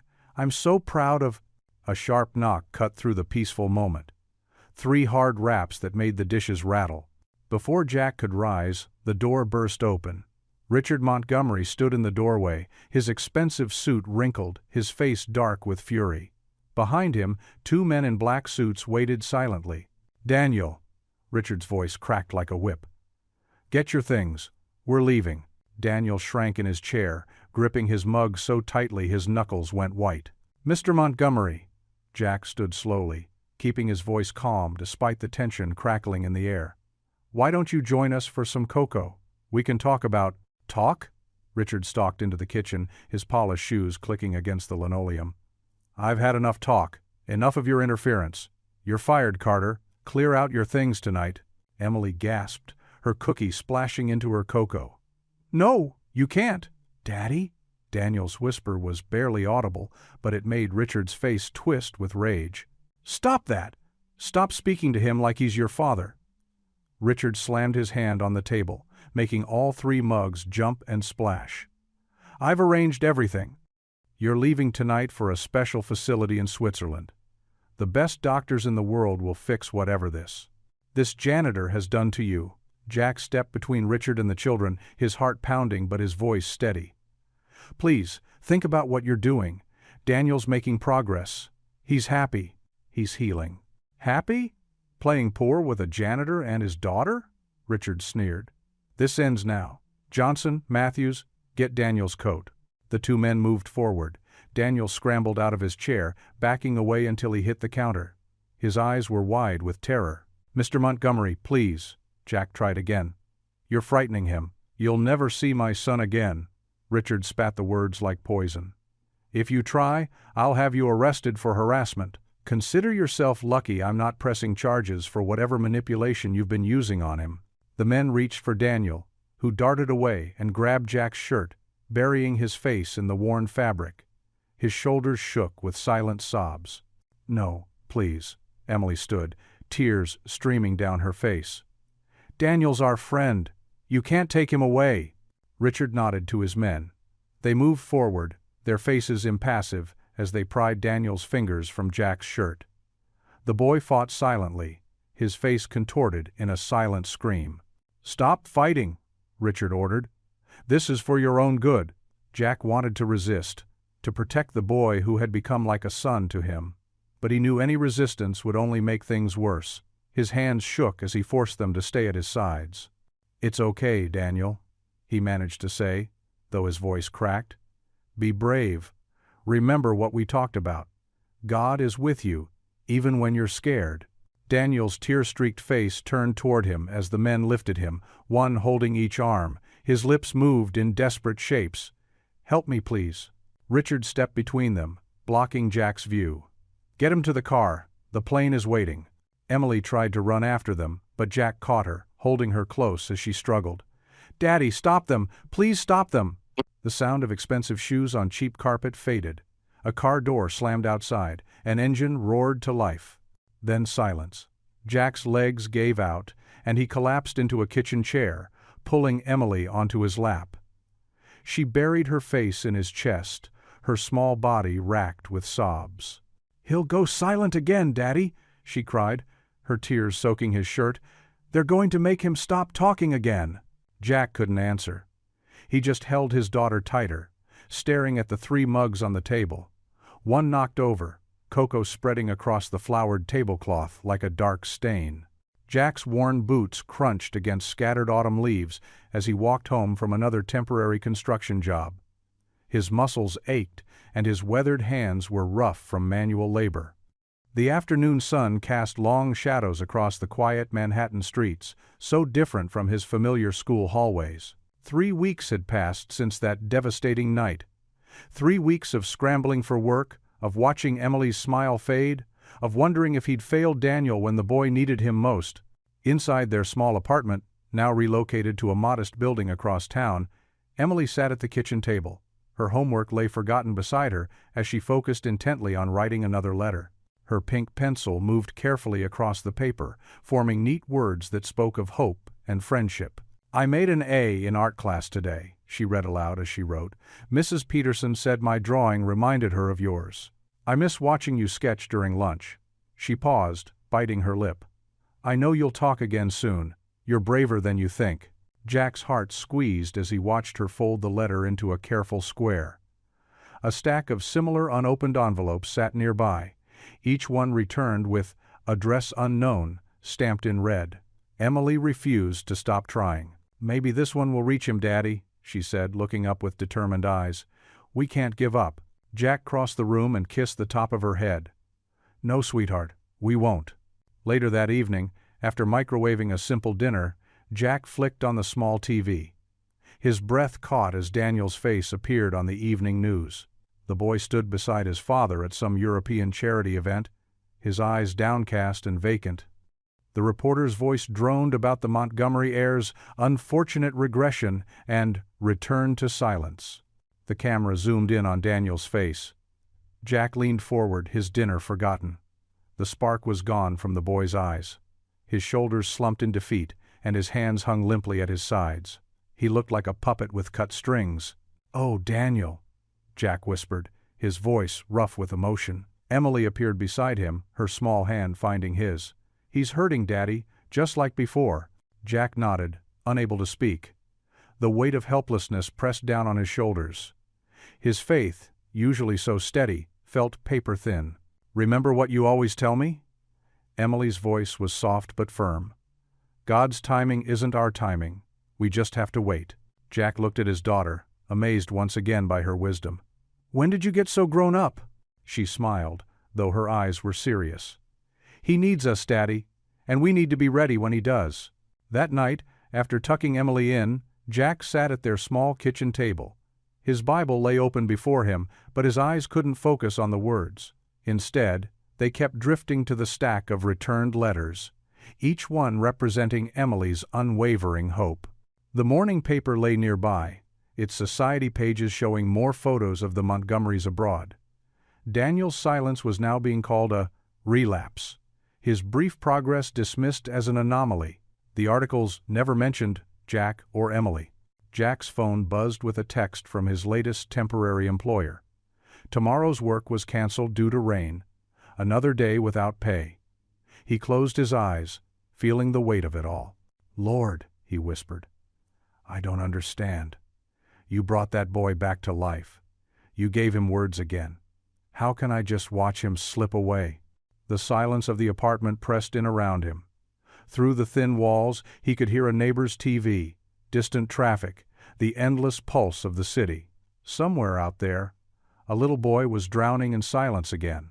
The next afternoon, Jack walked through the gates of Pine Grove Cemetery. The autumn wind rustled through the trees, scattering golden leaves across the peaceful grounds. He knew the path by heart, could walk it blindfolded to the simple headstone that marked his wife's resting place. "Hey, Marie," he said softly, kneeling beside the grave. His fingers traced the familiar letters of her name. "I could really use your wisdom right now." He told her about Daniel, about the light that had begun to shine in the boy's eyes and how it had been snuffed out. He spoke of Emily's unwavering faith, of his own struggling heart. "You always knew what to do," he continued, his voice catching. "When Emily was scared or hurting, you knew exactly how to reach her. I'm trying, Marie. I'm trying to be both mother and father to our girl, trying to help another child who's drowning in pain. But I don't know how to fight this battle." The wind picked up, sending leaves dancing around him. Jack watched them swirl, remembering how Marie used to say that autumn was God's way of painting the world in hope. "Show me how to fight for him," he whispered, tears finally breaking free. "Not with money or power or influence. I don't have any of those things. Show me how to fight with love." He stayed there as the afternoon light began to fade, pouring out his heart. When he finally stood, his knees were stiff from the cold ground, but his spirit felt lighter. Marie had always said that sometimes you had to empty yourself completely before God could fill you up again. Walking home, Jack passed a newsstand. Another photo of Daniel caught his eye, this one from a gala in Paris.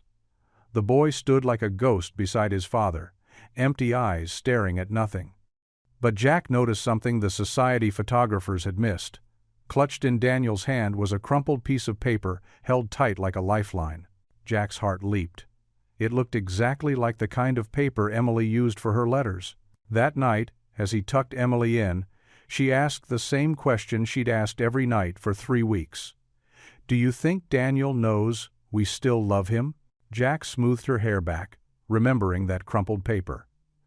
"Yes, sweetheart, I think he does." "Then, we just have to wait," she said firmly, closing her eyes. "He'll find his way back to us." Jack sat beside her until her breathing evened out in sleep. Then he returned to the kitchen table, pulled out his worn Bible, and began to read. The words that had seemed blurry earlier now came into focus. "Love is patient, love is kind, love never fails." He glanced at Emily's stack of returned letters, thinking of that crumpled paper in Daniel's hand. Somehow, against all odds, at least one message had gotten through. It wasn't much, but it was something. A reminder that love could find a way through any barrier. The grand ballroom of the Ritz-Carlton sparkled with crystal chandeliers and polished marble floors. Designer gowns swished across the room as Manhattan's elite mingled, champagne flutes tinkling. At the center of it all stood Richard Montgomery, his hand resting heavily on Daniel's shoulder. "Stand up straight," Richard whispered through a practiced smile. "These people are here to see you." Daniel's navy suit felt too tight around his neck. His shoulders hunched forward despite his father's grip, and his eyes remained fixed on his polished dress shoes. The past few weeks in Switzerland had stripped away his fragile progress. The silence had crept back, wrapping around him like a familiar but suffocating blanket. "Mr. Montgomery," a reporter waved, her camera flashing, "can we get a statement about tonight's announcement?" Richard's hand tightened on Daniel's shoulder. "Of course. The Montgomery Foundation is proud to unveil our groundbreaking initiative for children's mental health. My son's journey has opened my eyes to the desperate need for innovative therapeutic approaches." More cameras flashed. Daniel flinched at each burst of light, shrinking further into himself. His father's words washed over him like empty noise. The grand marble staircase behind them felt like a stage, with Daniel trapped in the spotlight.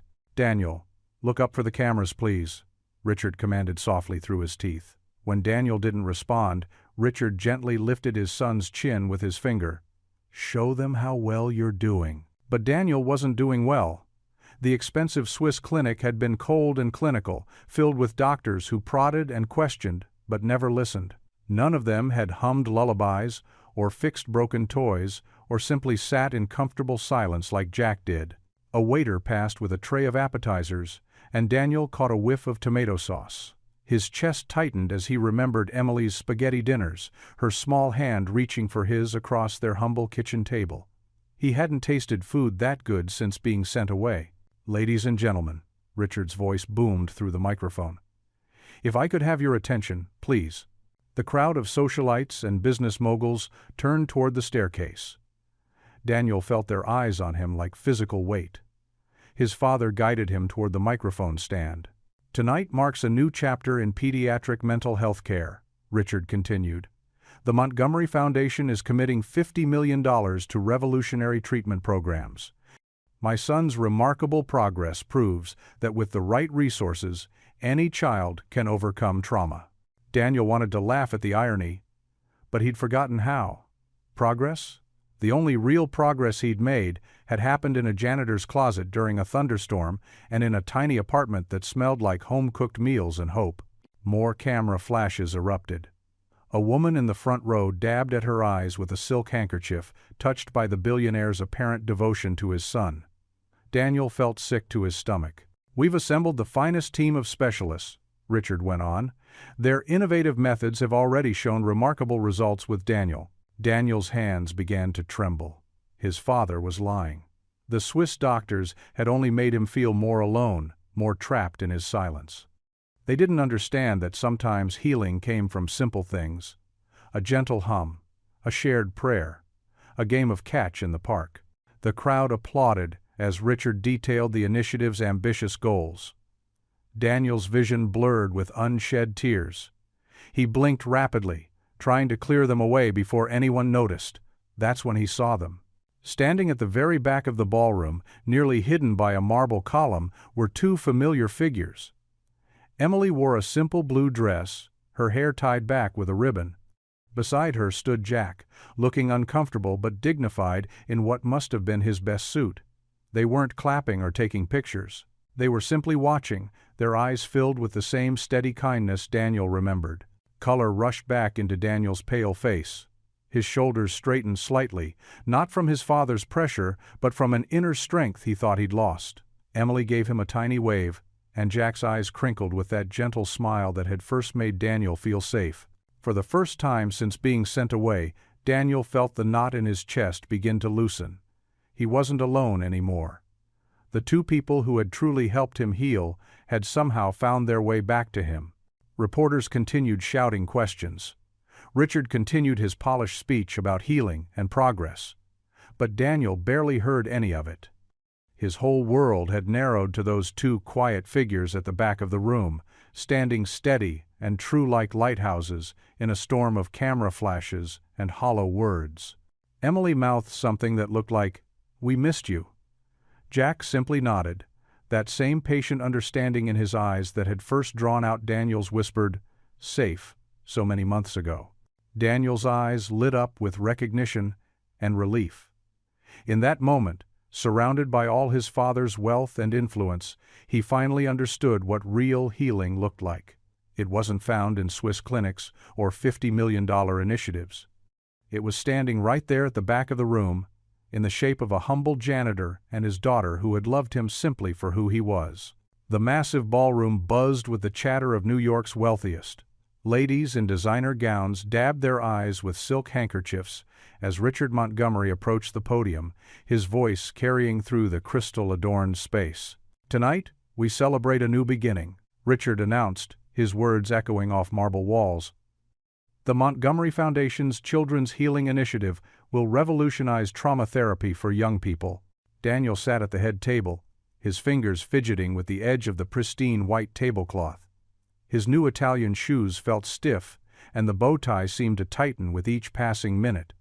The faces in the crowd blurred together, doctors, business executives, socialites, all watching him like he was some rare exhibit.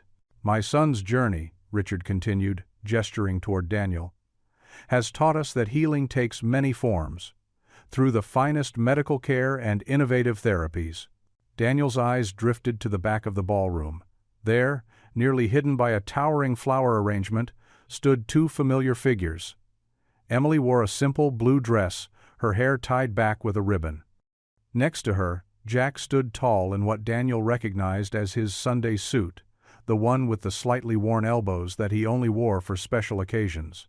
Emily gave a tiny wave, and Jack's gentle smile reached across the room like a warm embrace. Something stirred in Daniel's chest. The same feeling he'd had that stormy night in the janitor's closet, when Jack's quiet humming had made him feel safe for the first time in years. The same warmth that filled their tiny apartment during those precious dinners where laughter came easily and prayers felt real. Richard was still speaking, his voice growing grander with each word. "And with a generous endowment of $50 million. The crystal glasses clinked as servers moved silently between tables. Camera flashes popped like tiny lightning bolts. A society reporter in the front row scribbled furiously in her notebook. Daniel's hands began to tremble. The words built up inside him like water behind a dam, not the whispered fragments he'd managed before, but something bigger, stronger, something that needed to be said. His chair scraped against the marble floor as he stood. A few nearby guests turned to look, then more. Richard paused mid-sentence, his prepared speech forgotten. "Daniel?" Richard's voice carried a warning edge. "Son, please sit down." But Daniel wasn't looking at his father anymore. His eyes stayed fixed on Jack and Emily, drawing strength from their presence. His heart pounded so hard he could feel it in his throat. Then, in a voice that rang clear and strong through the stunned ballroom, Daniel spoke. "I want my real family, Jack and Emily." The silence that followed was absolute. Champagne glasses froze halfway to lips. Forks clattered onto china plates. Someone gasped. Then the room erupted. Reporters jumped to their feet, cameras flashing like strobe lights. Questions flew from all directions. Did the Montgomery heir just speak? Who are Jack and Emily? Mr. Montgomery? Your response? Richard stood frozen at the podium, his carefully crafted image crumbling before hundreds of witnesses. The color drained from his face as he watched his son, his silent, broken son, step away from the table.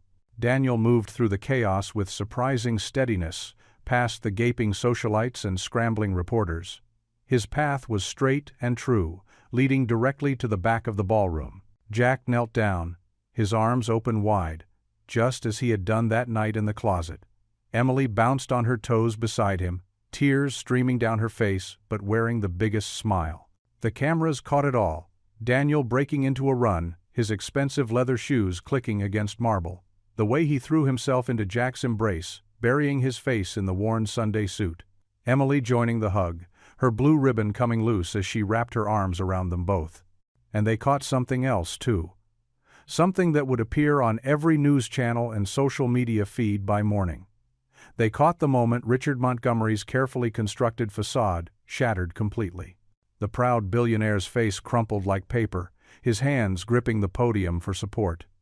Tears carved tracks down his cheeks as he watched his son find comfort in the arms of a janitor. In that moment, stripped of his power and pretense, Richard Montgomery was simply a father facing the cost of his failures. The flashing cameras captured every detail: Daniel's death grip on Jack's suit jacket, Emily's joyful tears, and Richard's broken expression. The story told itself in that single frame, of love trumping wealth, of healing found in the most unexpected places, and of a little boy who finally found his voice when it mattered most. The heavy oak door closed behind them with a soft click, sealing off the noise from the gala. The private study was dimly lit, its wood-paneled walls lined with leather-bound books. A single desk lamp cast long shadows across the Persian rug. Richard Montgomery's hands trembled as he loosened his bow tie. His usual commanding presence had crumbled, leaving behind a man who looked smaller, older, more vulnerable. Daniel stood close to Jack, one hand gripping the janitor's worn suit jacket. "I don't." Richard's voice cracked. He sank into one of the leather armchairs, dropping his head into his hands. "I don't know how to do this." Jack placed a gentle hand on Daniel's shoulder, giving him a reassuring squeeze. The boy looked up at him with questioning eyes. "It's okay," Jack said softly. "You're both safe here."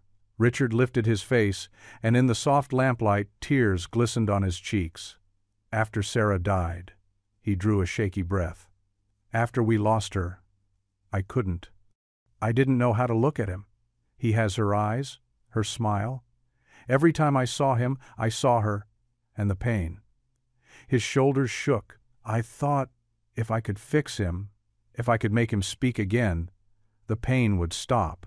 Daniel took a small step forward, still keeping one hand on Jack's jacket. "But I made it worse," Richard continued, his voice barely above a whisper. "I threw money at the problem. I hired experts. I sent him to specialists. I did everything except—" He looked at his son, really looked at him, perhaps for the first time in years. "Except love him. I didn't know how to love him without her." Jack guided Daniel gently forward. "It's not too late to learn," he said quietly. Richard's face crumpled. He reached for his son with trembling hands. "Daniel, my boy, I'm so sorry. I'm so sorry." Daniel hesitated for a moment, then moved into his father's arms. Richard pulled him close, holding him as if he might disappear, his tears falling into Daniel's dark hair. "I've been such a fool," Richard sobbed. "Such a proud, stubborn fool. I was supposed to protect you, to help you heal. Instead, I let my own pain blind me. I let my pride keep me from seeing what you really needed." Jack stood quietly, watching father and son embrace. His own eyes grew moist as he remembered similar moments with Emily, the healing power of a parent's love. "You needed love," Richard continued, his voice thick with emotion. "Simple, unconditional love. The kind your mother gave so freely. The kind." He glanced at Jack. "The kind that Mr. Carter showed you. While I was trying to buy your voice back, he was showing you it was safe to speak again." Daniel's arms tightened around his father's neck. His small frame shook with silent tears. "I promise you," Richard whispered, rocking his son gently. "I promise I'll do better. I'll learn, I'll listen, I'll be the father you deserve." The study fell quiet, except for the soft sounds of crying. The muffled music from the gala seemed to belong to another world entirely. In this moment, in this room, years of pain and silence were finally breaking open. Daniel pulled back slightly, looking into his father's tear-stained face. His voice, when it came, was soft, but clear. "I forgive you." Richard's breath caught. Daniel leaned forward again, resting his head on his father's shoulder, letting himself be held the way he'd needed for so long. Jack watched them, his heart full. He saw in Richard's eyes the same love he felt for Emily, raw, powerful, healing. The walls of pride and wealth that had separated father and son for so long were finally crumbling, making way for something new to grow. Daniel's forgiveness hung in the air like a blessing, turning the study into sacred space. His head remained on his father's shoulder, His small body relaxed in complete trust, while Richard held him close, years of missed embraces flowing into this one perfect moment. Sunlight streamed through the windows of Richard Montgomery's Manhattan penthouse as he sat at his marble kitchen counter, staring at the morning newspapers spread before him. His coffee grew cold, untouched, as headline after headline captured the previous night's transformation. "Silent Hair Speaks," blazed the New York Times. "Billionaire's son breaks silence. Credits janitor's love," declared the Wall Street Journal. "Montgomery hire finds voice through humble hero," proclaimed the Daily News. Richard's hands trembled as he picked up one paper after another. Each front page showed the same powerful image: Daniel running into Jack's arms, Emily beaming beside them, while Richard stood frozen in the background, his face a mask of shocked realization. His phone buzzed constantly with messages from board members, society friends, and reporters. He ignored them all, focusing instead on the words his son had spoken, the first full sentence he'd heard from Daniel in public in 10 years. "I want my real family, Jack and Emily." The words had cut deep, but now, in the morning light, they felt like necessary medicine for his soul. A soft knock at the door made him look up. "Come in," he called, his voice gentler than usual. Daniel peeked in, already dressed for school in his pressed uniform. His eyes were bright, alive in a way Richard hadn't seen since before the accident. "Morning, Dad," he said softly but clearly. Richard's heart leaped at the sound. "Good morning, son," he replied, fighting back tears. Would you like some breakfast?" Daniel nodded and settled onto a stool. For a moment, they sat in comfortable silence. Not the heavy, painful silence of the past decade, but a peaceful one. "I made some calls this morning," Richard said carefully, watching his son's reaction. "To the school board." Daniel tensed slightly, but Richard quickly continued. No good calls. I've been thinking about what Jack said, about it never being too late to learn." He took a deep breath. "I'm establishing a scholarship fund for kids who need it, in honor of Jack and Emily." Daniel's face lit up. "Really?" "Really," Richard confirmed. "And I've asked Jack to take on a new role at the school.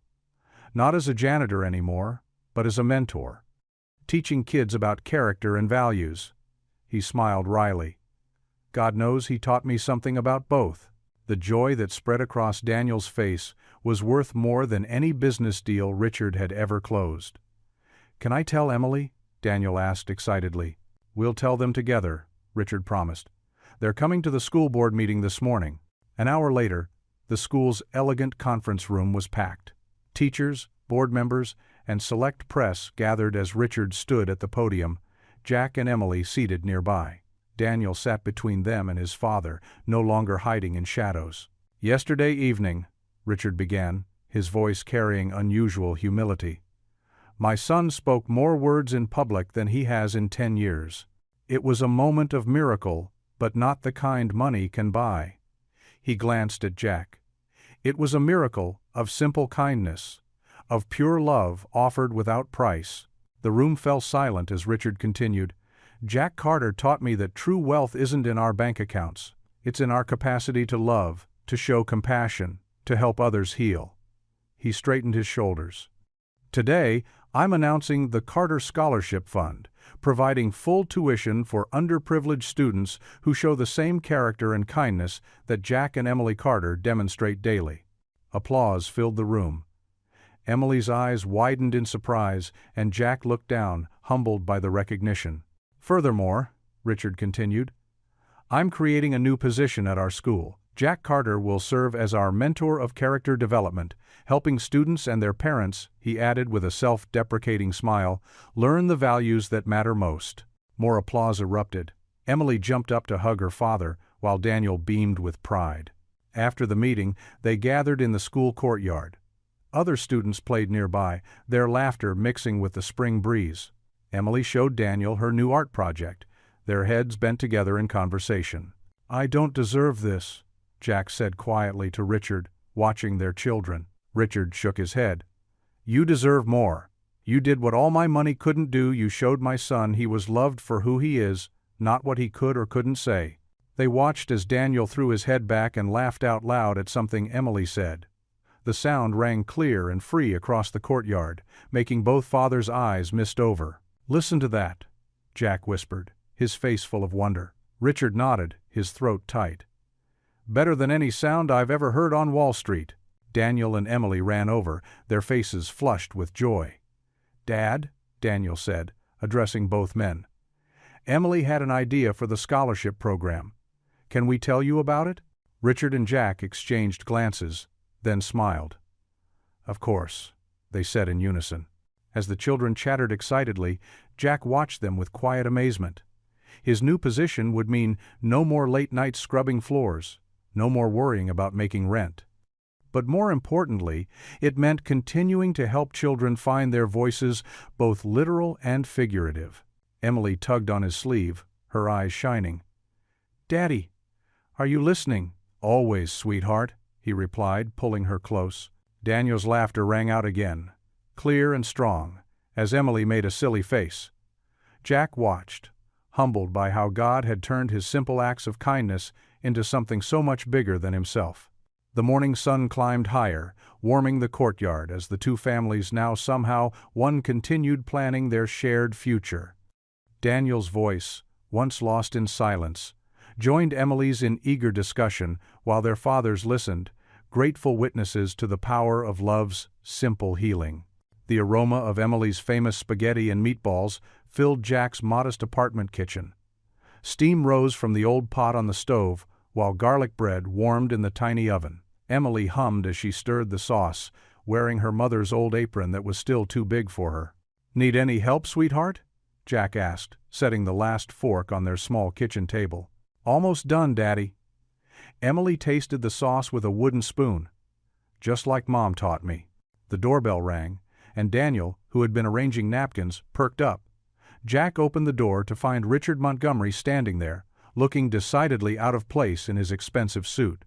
He held a bakery box awkwardly in his hands. "I brought dessert," Richard said, his usual confidence wavering. "The bakery said it was their best chocolate cake." "Come in," Jack smiled warmly, taking the box. "Perfect timing. Emily's just finishing up dinner."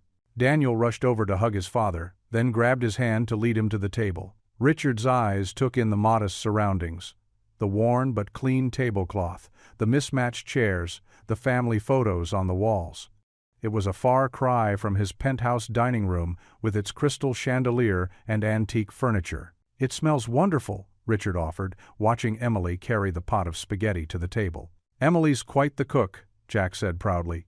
"Takes after her mother." They settled around the table, Richard looking slightly uncomfortable in the wooden chair. Daniel sat between his father and Emily, while Jack took his usual spot at the head of the table. "We always say grace before meals," Emily explained to Richard, holding out her hands. "You hold hands with the people next to you." Richard hesitated, then awkwardly took Daniel's hand on one side and Jack's on the other.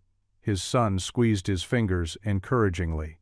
"Dear Lord," Jack began, his voice gentle, "thank you for this food and for bringing us together as family. Bless this meal and the hands that prepared it. Amen." "Amen," Daniel echoed clearly, making Richard's eyes widen in wonder. Emily served generous portions of spaghetti, the sauce rich with herbs and spices. Richard watched as Daniel twirled his pasta expertly with his fork, a skill he'd clearly learned during previous dinners here. "This is delicious," Richard said after his first bite, genuine surprise in his voice. Emily beamed. "The secret is fresh basil. And love, of course." "Of course," Richard repeated softly, watching his son dig in with enthusiasm. The conversation flowed more easily as they ate. Jack shared stories about his day at school and his new role as mentor, making Daniel laugh with his impression of a particularly dramatic seventh grader. Emily talked about her art class project, while Daniel chimed in with short but clear sentences about helping her with the colors. Richard found himself relaxing as the meal progressed. He noticed how Jack would quietly refill Daniel's water without being asked, how Emily knew exactly when to pass the garlic bread to her father, how Daniel's eyes sparkled with happiness as he looked around the table. It was a dance of familiar love, one Richard had forgotten existed. "Remember when you first came for dinner?" Emily asked Daniel, giggling. "You were so scared to try my spaghetti." "Was not," Daniel protested with a smile. "Were too. You just pushed it around your plate until Daddy made airplane noises." "Emily," Jack warned gently, but Richard surprised them all by laughing. "He used to do that as a toddler," Richard shared, his voice soft with memory. His mother would have to chase him around the kitchen with a spoon, making helicopter sounds. Daniel looked at his father in amazement. It was the first time in years Richard had spoken so openly about his late wife. "She sounds wonderful," Emily said quietly. Richard nodded, his throat tight. "She was." Jack reached for the water pitcher, smoothly changing the subject. "So Daniel, want to tell your father about the art show coming up?" Daniel's face lit up as he described his upcoming exhibition in the school gallery.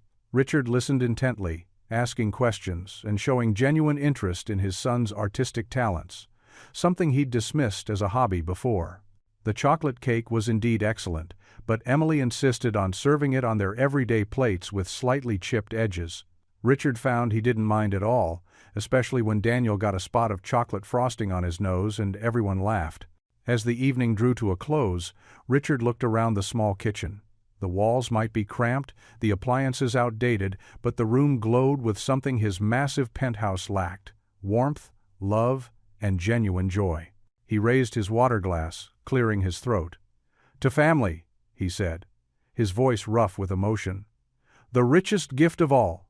The others lifted their glasses, Daniel's eyes shining as they clinked them together.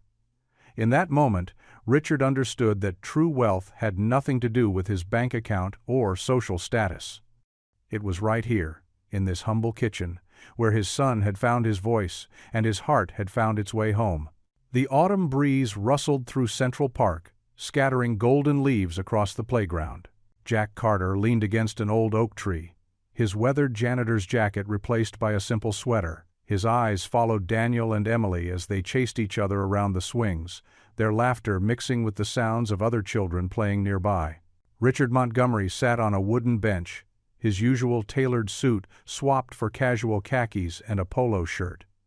The change in his appearance matched the transformation in his heart. He watched his son with wonder, as if still trying to convince himself this wasn't a dream. "Tag, you're it!"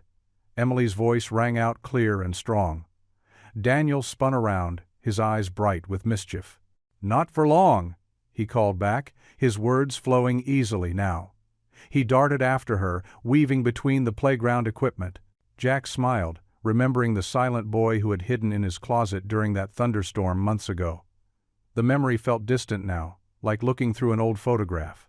So much had changed since then. A group of society mothers walked past, their designer handbags swinging. They whispered and pointed at Richard, no doubt gossiping about the billionaire who now regularly visited this modest park. Richard noticed, but didn't seem to care anymore. His attention remained fixed on his son's joy. "It's something, isn't it?" Jack said softly, moving to sit beside Richard. "How the simplest things turn out to be the most powerful." Richard nodded, his eyes growing misty. "I spent millions on specialists, therapy, the best schools." He shook his head, but all he needed was what money couldn't buy. "Love has a way of doing that," Jack replied, "breaking through walls we think are permanent." They watched as Daniel helped Emily climb the monkey bars, his hands steady and sure as he spotted her. When she reached the other side, they high-fived, their grins matching. "I keep thinking about that word he first spoke," Richard said. "Safe. I thought safety meant security guards and gated communities." He gestured at the public park around them. Turns out it meant this. Jack understood. He'd learned similar lessons after losing his wife. Sometimes we try so hard to protect the ones we love, we forget to let them live. A soccer ball rolled near their bench. Daniel ran over to retrieve it, his cheeks flushed from playing. "Dad, Jack, watch this." He dribbled the ball with surprising skill, something Jack had taught him during their secret meetings months ago. Richard's face lit up at being called Dad so naturally. There was a time when Daniel wouldn't even look at him. "Great footwork, son." Daniel beamed at the praise. Then he spotted another kid standing alone by the slides. Without hesitation, he jogged over and offered to share his ball. The other boy's face brightened, and soon they were passing it back and forth. Emily joined them, organizing a small game with other children who had been playing nearby. She had her mother's gift for bringing people together, Jack thought proudly. "Your daughter," Richard said. "She's remarkable," Jack nodded, his throat tight with emotion. "Just like her mother." He watched Emily direct the impromptu soccer match, making sure everyone got a turn. Sarah would have loved seeing this. "I wish I'd known her," Richard said quietly. "She must have been special to raise a child with such a big heart." "She taught me everything I know about love," Jack replied. "About faith, too. Even when things seemed darkest." Their conversation was interrupted by shouts of excitement. Daniel had scored a goal, and the children were celebrating. He jumped up and down, pumping his fists in the air. "Safe!" Daniel yelled, the word bursting from him like sunshine through clouds. "Safe! Safe! Safe!" Jack felt tears prick his eyes. That single word, once whispered in fear during a storm, now rang out in pure joy. It was more than just a word now. It was a declaration of healing. Emily ran to her father, her ponytail bouncing. "Did you see? Daniel's getting really good." "I sure did, sweetheart." Jack pulled her close, breathing in the familiar scent of her strawberry shampoo. "Your mother would be so proud of you," he whispered. Emily squeezed his hand. "You think so? I know so." Jack kissed the top of her head. "She always said love was the most powerful force in the world. Look what it did here." They all watched as Daniel continued playing, his voice carrying across the playground as he called out to his teammates. His laughter, once locked away behind years of silence, now flowed freely like a river breaking through a dam. Richard stood up, brushing off his pants. "I should thank you, Jack, for teaching me what real wealth looks like." Jack shook his head. "No thanks needed. We're family now, remember?" "Family," Richard repeated, testing the word like it was a new language he was still learning. "Yes, we are." Daniel's laughter echoed again, bright and clear in the autumn air. It was the sound of hope reborn, of healing made possible by one simple thing: love freely given, with no expectations or price tag attached. Emily tugged on Jack's sleeve. "Can we get ice cream after?" "Sure thing, Princess." Jack looked at Richard. "Want to join us?" Richard's smile was answer enough. Together they watched their children play, two fathers united by something far stronger than circumstance or social status. The simple truth had been there all along. Love was the only language that could truly break through silence. Daniel's voice rose again in joy, carried on the wind like a prayer answered, "Safe! We're all safe!" What would you do if you were in their place? Comment your answer below and let's see how you'd rewrite the ending. If you enjoyed the story of Jack Carter, I handpicked the next story that you will enjoy. Please don't miss this one. Click here to watch it.